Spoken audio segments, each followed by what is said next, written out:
In this lesson, I want to introduce you to a concept that you've most likely heard in the playing of many great post-bop improvisers such as Herbie Hancock, John Scofield, Joe Henderson, Michael Brecker, and countless others. I'm sure several of you have heard about triad pairs, but what I am going to show you today is not how they are conventionally used and taught, which, by the way, is great, but believe me, there is way more to it. However, for the sake of those not familiar with the conventional aspect, let me go over it first. And please stick with me because after I explain the underlying theory, I will be showing you how to apply all of this over different 2-5-1 progressions to create contemporary sounding jazz lines. So, what are triad pairs? Simply put, they consist of two neighboring diatonic triads extracted from any given scale.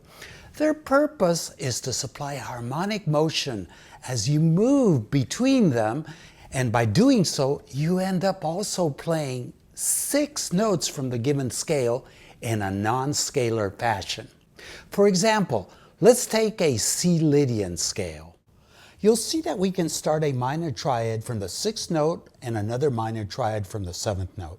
So this yields a 6 minor / 7 minor triad pair. And this is what it sounds like over a C major 7 sharp 11. And notice that I am always playing them in a horizontal fashion. That is, randomly sounding the notes of the first triad and then those of the second, or vice versa.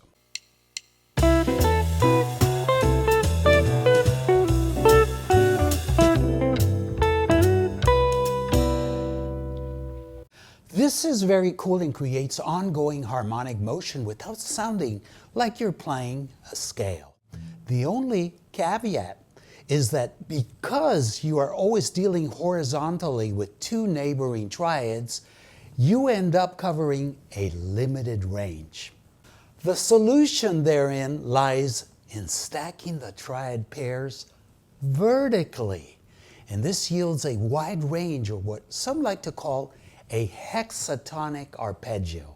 That's because instead of the traditional 4-note arpeggio from the 7th chord, you now have 6 notes. But the bottom line is that by combining the conventional use of horizontal triad pairs with this vertical stacking of the triads, you now have both ongoing harmonic motion as well as a broad range when needed. So next, let's take that triad pair I showed you earlier and see what happens when we stack it vertically. Root position, first inversion, second inversion.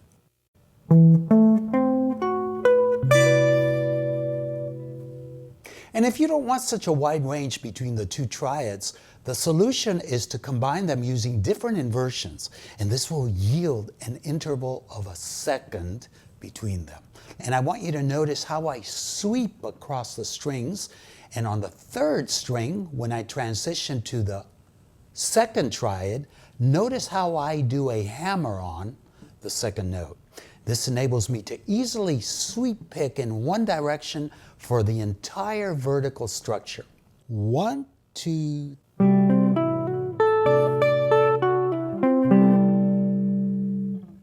Here's an example over an A-flat 7 altered chord.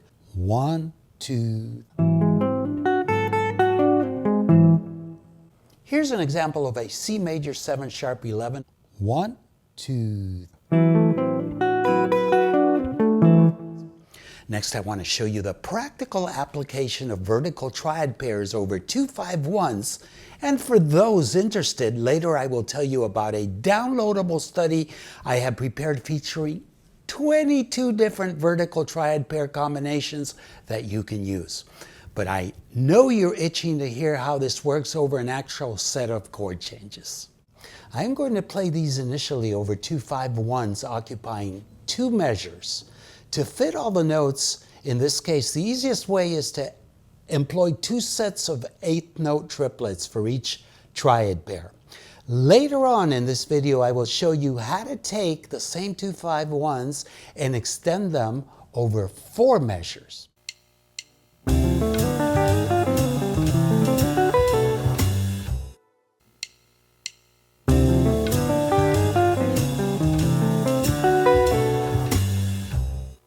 Here's another combination over the same 2-5-1. But before I play it, I have an important disclaimer. If you listen to Herbie Hancock, Michael Brecker, or whoever happens to be playing these vertical triad pairs, they don't necessarily play them followed by another triad pair immediately for the next chord. And this is simply one of many resources to be combined with others, such as scales, chromatic approaches, motifs, and I could go on and on. So please keep in mind that I am grouping them here for the sake of teaching them to you and exposing you to the different sonorities that they produce. Once you practice them and become familiar with them, you and only you can be responsible for integrating them into your playing and combining them with your existing improvisational vocabulary in a way that they sound musical within the harmonic context that you find yourself in.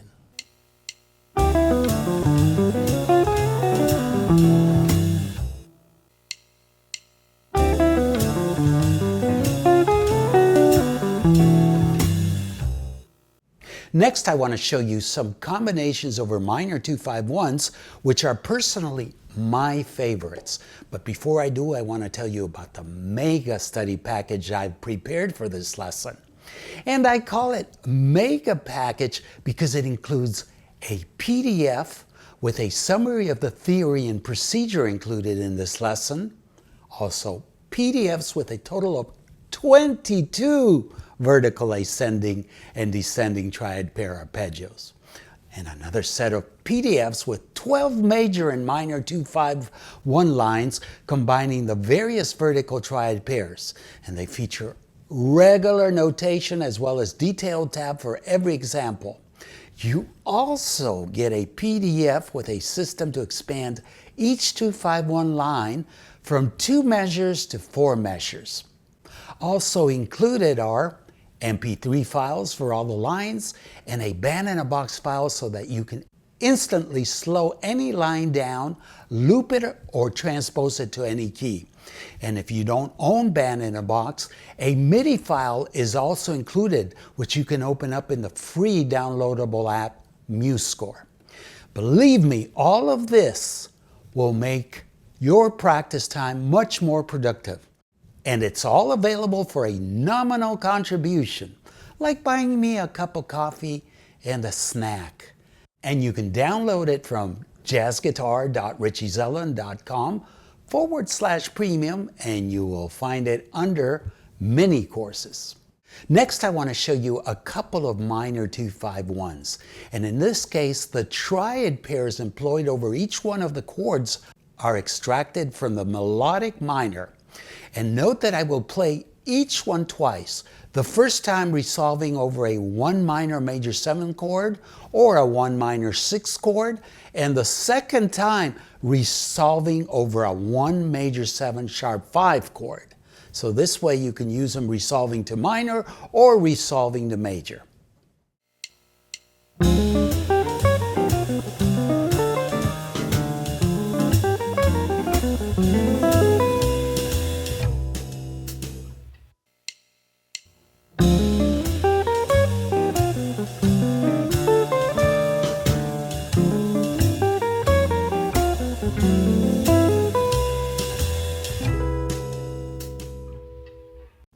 And here is another one over the same progression.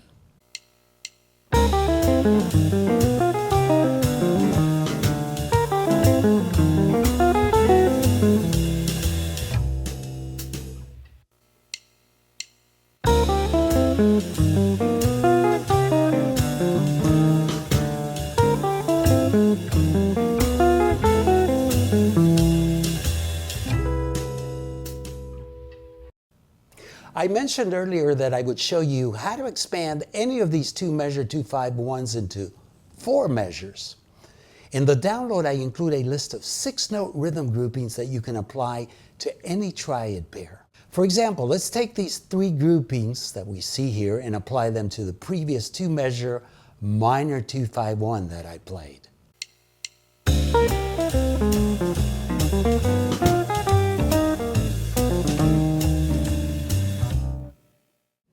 So if your head is spinning from all these possibilities, I completely understand.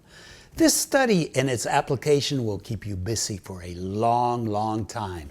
But I guarantee, once you've mastered it, it will add a modern touch to your jazz lines.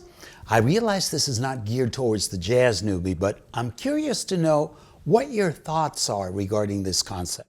So please drop me a comment, and as usual, I appreciate your likes and welcome your questions. I look forward to seeing you again in another info-filled lesson. Until then, you know the drill. Practice, practice, practice, rinse and repeat. May peace be with you.